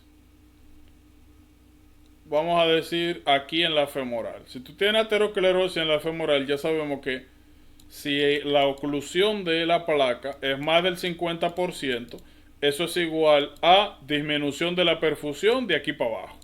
Por ende, si tú comienzas a caminar o a trotar o a correr, eventualmente este compartimento muscular va a necesitar más oxígeno.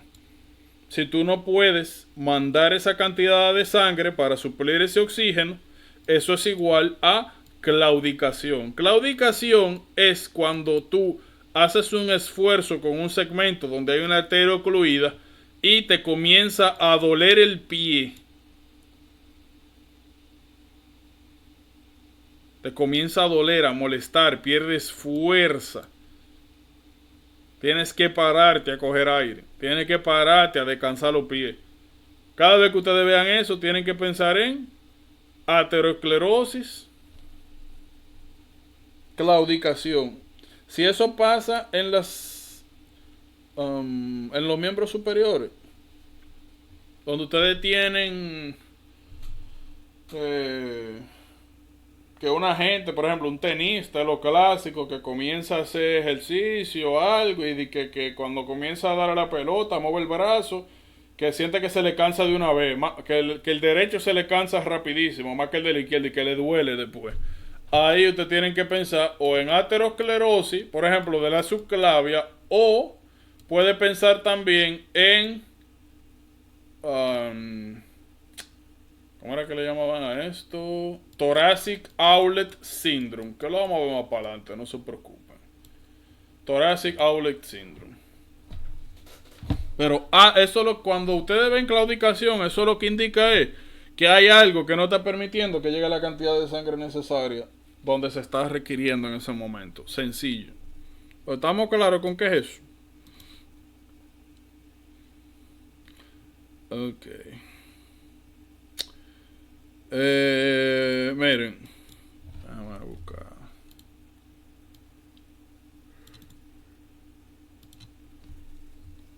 Vamos a bajarle. Ups.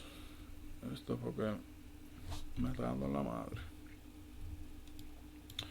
Miren, aterosclerosis. ¿Cómo es que se generan las placas de ateroma? Bueno, vamos con el concepto y después hablamos de esto. Miren, ¿cómo se forma la placa de ateroma? Eso es importantísimo. Las arterias normalmente deben estar así, felices, abiertas. Y ya nosotros hablamos de que hay una íntima, endotelial, una media, muscular y una adventicia, fibrosa, una capa fibrosa que recubre.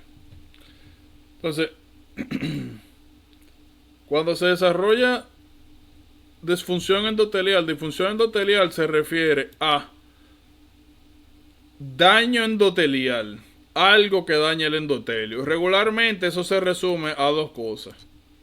Tres radicales libres, hipertensión, que es lo más común, y naturalmente diabetes, sobre todo estas dos señoras. Vamos a suponer que aquí hubo un daño. Se dañó el endotelio, la presión alta, lo que usted quiera. Pero se dañó eso.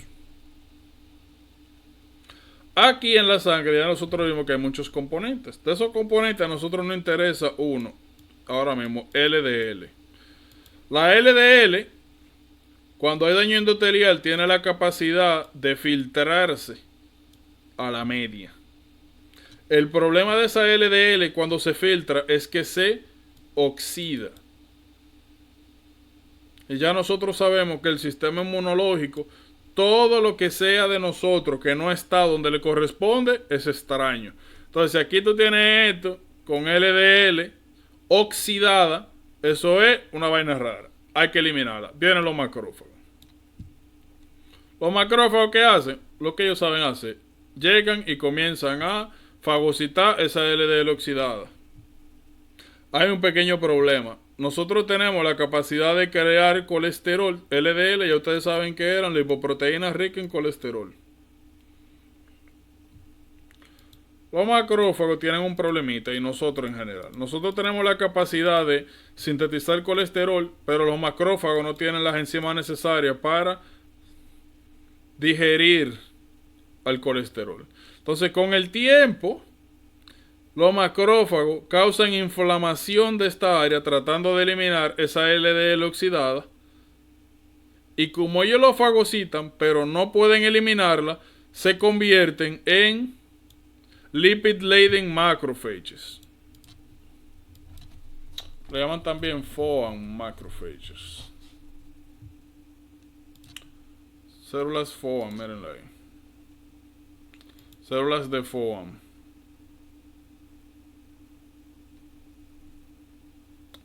Mírenlo aquí. Células de FOAM. Todo eso es colesterol dentro de los macrófagos. Que ellos lo fagocitan, pero no pueden eliminarlo. ¿Cuál es el problema?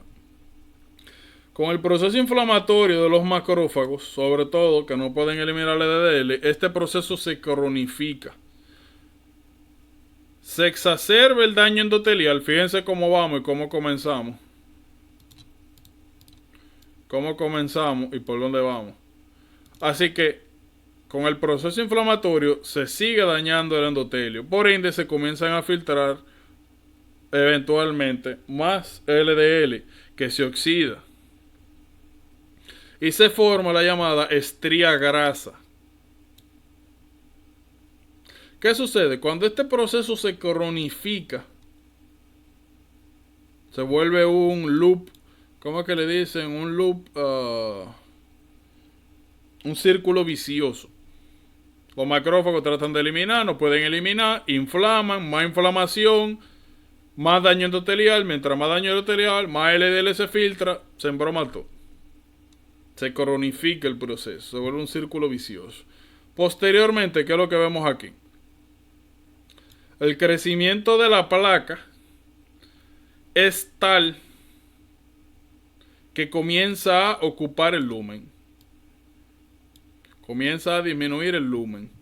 Ojo, cuando más del 50% del lumen está ocluido, comenzamos a ver sintomatología. Importante ese número. Me lo van a preguntar. Fíjense, cuando este proceso se cronifica y se forma la placa per se de ateroma, miren qué pasa con el endotelio. Hay una repitelización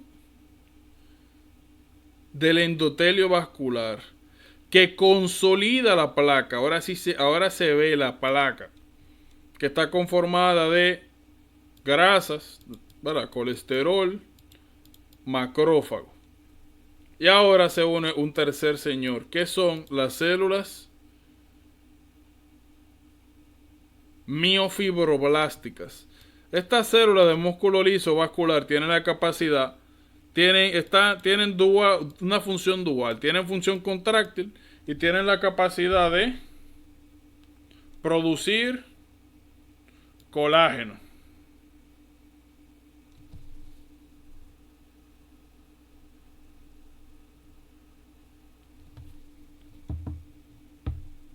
¿Qué sucede? Aquí pasa algo muy interesante. ¿Cómo llegan esas células acá? ¿Cuál es el estímulo para que emigren estas células? Y comiencen aquí a formar una placa fibrosa y estimulen a la repitelización.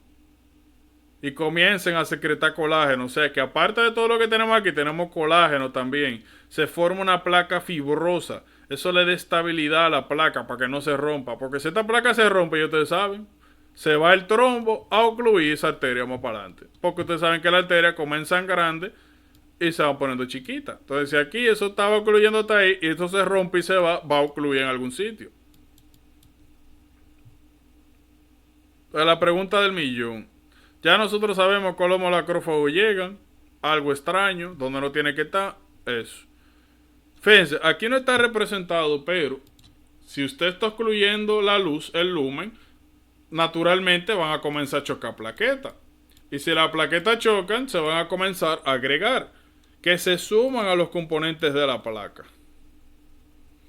Las plaquetas tienen algo adentro que yo se lo había mencionado anteriormente.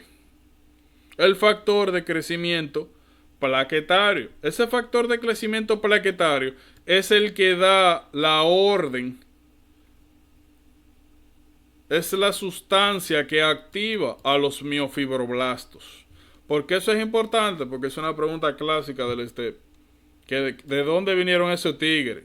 Ah, vinieron de la media. ¿Quién lo trajo? Ah, las plaquetas. ¿Cómo así? Sí, las plaquetas cuando se complean, cuando se extrayan ahí y se acoplan a esta placa, liberan factor de crecimiento fibroblástico o Platelet Derivated Growth Factor, PDGF. Y eso estimula a los miofibroblastos a que formen parte de la placa de ateroma, a que consoliden la placa, a que le den refuerzo, a que promuevan la repitelización y eviten la ruptura de la placa. Pregunta clásica: plaquetas, factor de crecimiento fibroblástico, derivado de plaqueta. ¿Estamos claros? El problema de eso, ustedes saben, el ejemplo más claro es coronary artery disease. Ya, eso pasa en la coronaria. Ya usted sabe, primero lo que viene es angina. Menos lumen, menos oxígeno. Menos oxígeno, cada vez que usted se hace algún esfuerzo, angina. Le duele el pecho, claro. No está llegando oxígeno suficiente. Se rompe la placa, ocluye un lado por ahí, infarto. Bien. Oh, míralo aquí. Principalmente esto. Y ya eso es sencillamente lo mismo representado, pero con una tensión.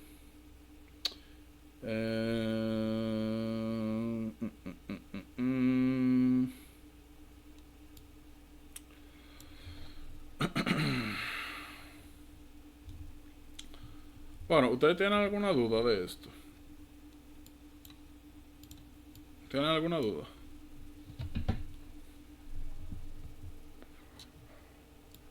Repito, ¿alguna duda de acá?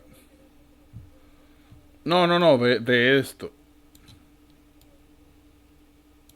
¿Cómo?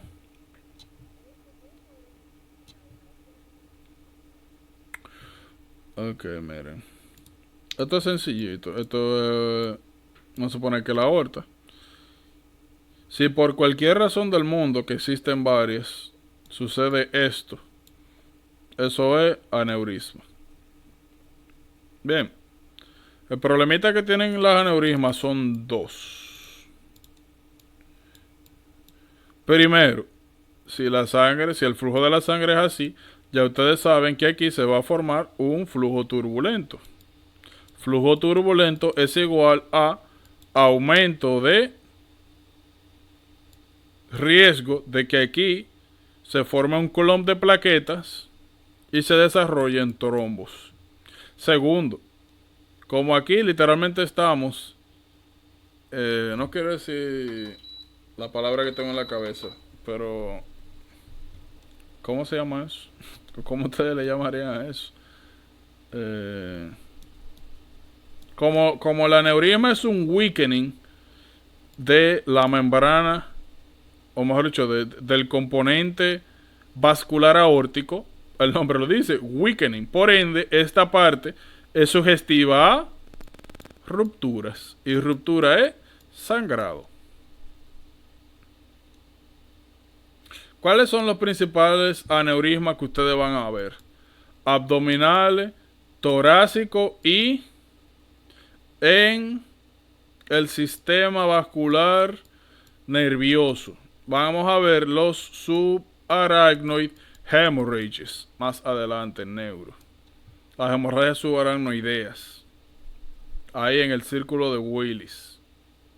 Regularmente, las causas más frecuentes de aneurisma son dos. Si tú estás causando un outpouching de la membrana, eso significa que hay algún tipo de problema con la fibra de colágeno o hipertensión. Regularmente eso. Hay más factores, principalmente en el caso de las aneurismas abdominales, fumar, especialmente.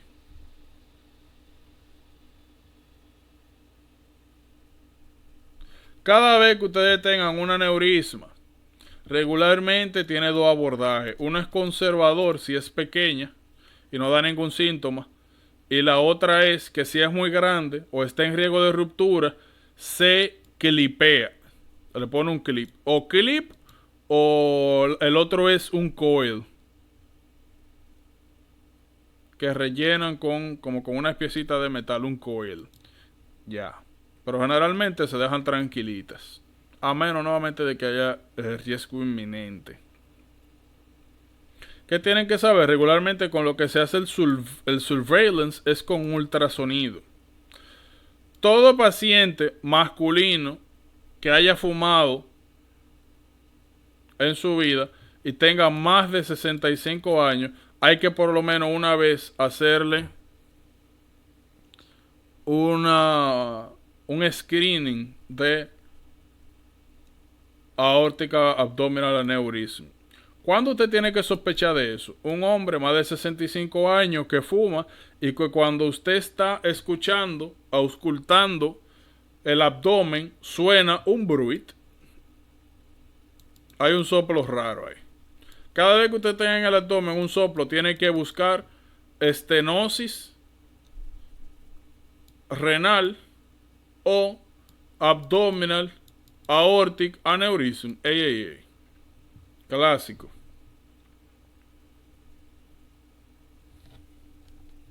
A ver si aquí se ve bien. Ah, no sé, miren, esta es la aorta.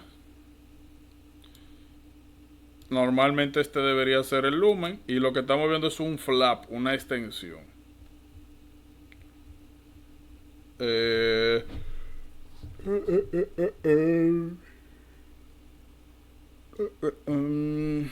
Oh, esto es importante también porque suele dar cuando se revienta, oigan bien. Regularmente la presentación clásica de abdominal aortic aneurysm es una gente que de la nada desarrolla un dolor abdominal severo e hipotensión. Cada vez que ustedes vean eso, cirugía, hasta que se demuestre lo contrario. Se explotó la aeronima de por ahí.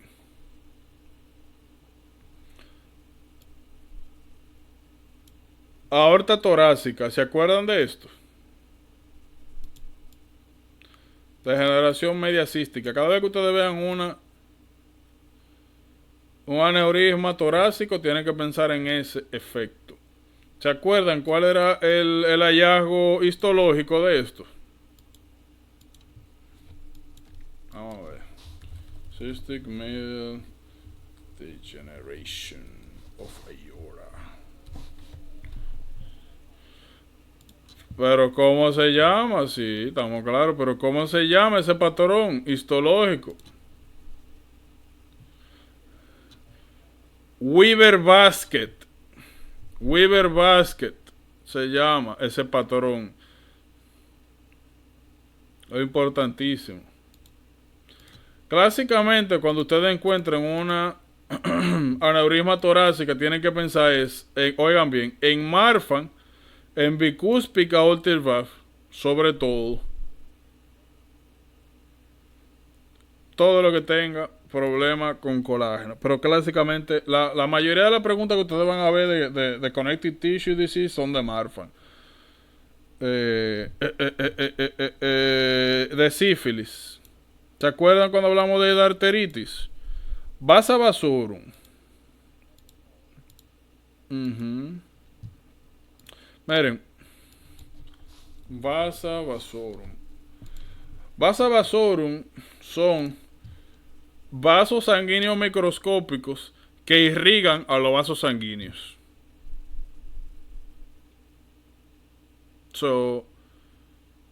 Sífilis terciaria causa de arteritis, que es obliteración de la vasa vasorum y por ende isquemia, necrosis de los vasos sanguíneos, sobre todo la media. Por ende, eso puede causar posterior dilatación de la arteria y un aneurisma.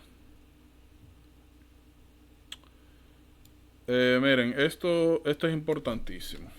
Oigan bien. Disección aórtica. Disección aórtica clásicamente ustedes lo van a ver en dos escenarios. Trauma o Marfan. Y en el caso de Marfan es una aneurisma torácica.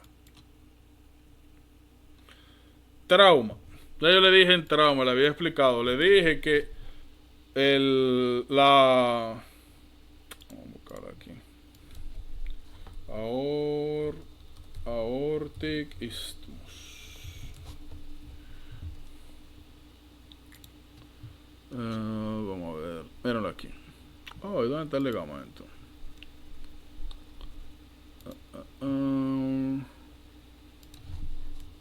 Aparece así. Ligament. Míralo ahí. Bueno, eso es una coartación, pero yo nada más quiero el istmo. Bueno, no me va a complicar mucho la vida. Pero miren, ustedes saben que nosotros tenemos aquí en el istmo vamos a buscarlo así, ligamento, ligamento arterioso. Recuerden que nosotros tenemos el ligamento arterioso, que es el remanente fetal del ducto arterioso. Esa es la única parte fija de la aorta. Por ende, las áreas que generalmente se ven afectadas en aortic dissection es el istmo de la aorta. Cuando hay una deceleración, cuando el tigre se va para adelante y para atrás en un choque, todo se mueve menos donde está el istmo.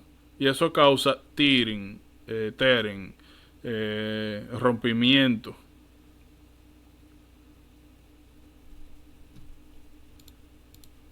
Aortic dissection, como ustedes ven, es que si ustedes tienen un segmento de la aorta, o sea, vamos a decir que estos son, que esto es un vaso.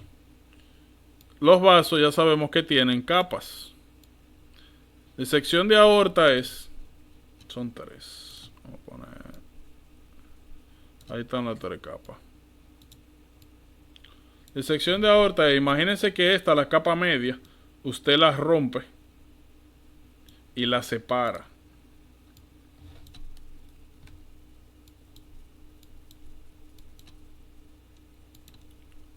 Usted la rompe y la separa, así. Usted comienza a separarla. Vamos a suponer que usted tiene aquí hipertensión arterial, que había algún tipo de daño en la media, y ahora, cuando viene la sangre a presión, cada vez que la sangre a presión entra, va separando la arteria. Eso es lo que ustedes ven aquí, en 2 pedazos. Va abriendo. Que es importante que sepan de aortic dissection, es una emergencia. Pero es importante reconocer que hay 2 tipos según la clasificación de Stanford, y eso es importantísimo. Pero primero lo primero, ¿cuándo ustedes van a sospechar de aortic dissection? Cuando ustedes tengan a alguien, sobre todo males con hipertensión, con cualquiera de los factores de riesgo que hablamos anteriormente, diabetes, aterosclerosis, Marfan, Ehlers-Danlos, que desarrolla, oigan bien,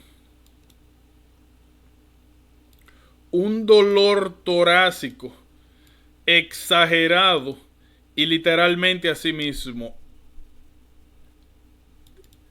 tearing, como si le estuvieran arrancando un pedazo.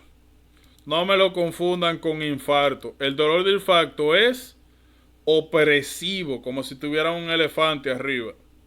Esto es como si te tuvieran literal eso, como si tú tuvieras, como si tú sintieras cómo se parte, cómo se rompe la aorta en 2 pedazos. Cómo la van deshilachando, abriendo como si fuera una camisa. Es un tearing. No es un pressure like. Para que no me la confundan con infarto. Luego de eso, lo primero que hay que hacer es clasificar. ¿Es Stanford A o es Stanford B? Como ustedes ven, la clasificación es parte de un concepto sencillo. El problema, ¿incluye la aorta ascendente o no la incluye? Oigan bien, si incluye la aorta ascendente, eso es cirugía. Por cada 1 minuto que pasa, me parece que disminuye como 1%, o sea, aumenta 1% la tasa de mortalidad. O sea, eso es cirugía de una vez. Oigan bien, si es Stanford tipo B, o sea que no hay involvement de la aorta ascendente, se puede manejar de manera médica. ¿Cómo se maneja de manera médica? Principalmente lo que dan es beta bloqueadores no selectivos, como timolol. Se disminuye la presión y se espera a ver qué es lo que pasa. Ahora, si se descompensa, cirugía también.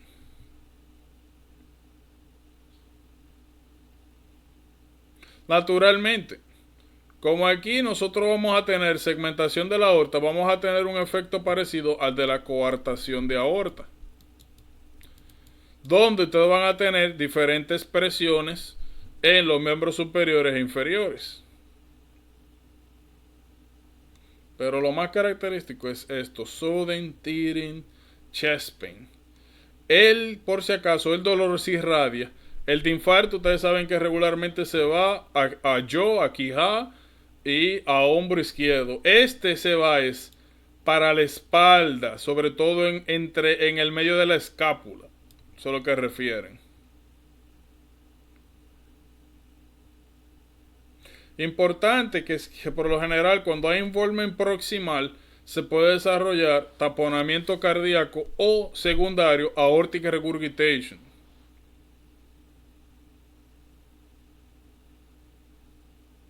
Importante eso. Cada vez que lo vean por trauma, regularmente son, como dije, accidentes automovilísticos.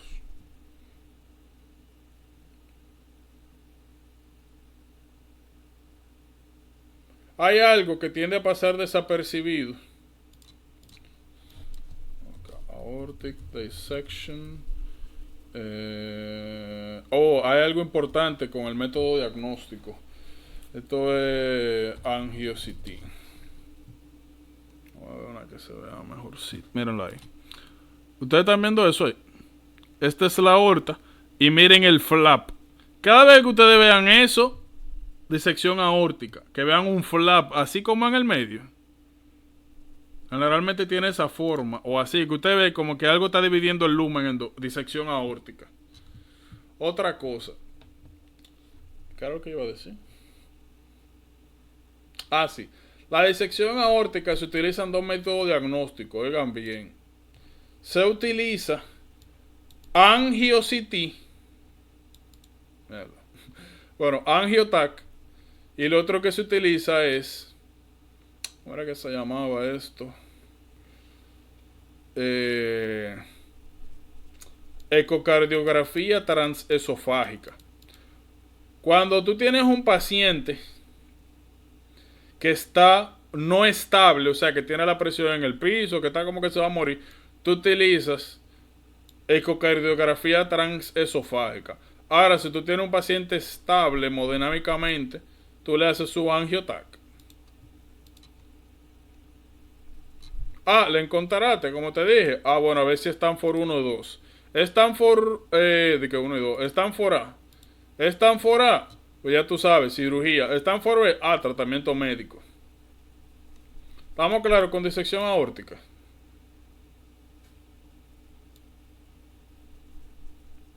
Bien. Como dije, tienen que tener cuidado con disección aórtica e infarto, que regularmente se confunde. Ya no nos queda mucho, nos quedan un par de páginas, teniendo en cuenta que no vamos a hablar de fármacos. Yo creo que ya. No, esto era lo que me faltaba. Miren, regularmente esto es un hallazgo que tiende a pasar desapercibido. Y a veces lo único que te dan. ¿Cómo que se llama? RX, widening, chest x-ray, widening, mediastinum. Miren, tienen que tener un cuidadito con esto. Cada vez que ustedes vean, miren, esto es mediastino, ¿verdad?